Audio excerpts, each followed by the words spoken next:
அனைவருக்கும் காலை வணக்கம். இந்த நாள் இனிய நாளாகட்டும். ஒரே கிறிஸ்துவை பின்பற்றும் நமக்குள் ஏன் பிரிவினைகள் தெரியுமா? பிரதான கற்பனையான அன்பு நம்மில் இல்லை. ஆம், நான் உங்களில் அன்பாய் இருக்கிறது போல நீங்களும் ஒருவரில் ஒருவர் அன்பாய் இருக்க வேண்டும் என்பதே என்னுடைய கற்பனையாய் இருக்கிறது. யோவான் 15:12. இரண்டாவதாக, பெருமை ஆளுகிறது, தாழ்மை இல்லை. உங்களில் எவனாகிலும் பெரியவனாய் இருக்க விரும்பினால் அவன் உங்களுக்கு பணிவிடைக்காரனாக இருக்க கடவன். மார்க் 10:43.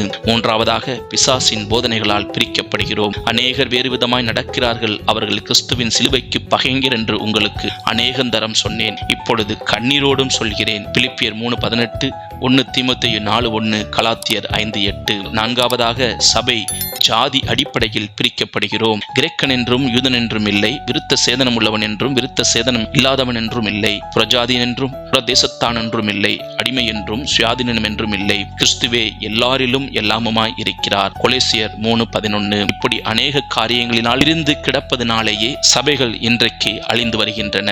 சபைகள் இன்று சத்துருக்களுக்கு இடம் கொடுத்து கொண்டிருக்கிறது.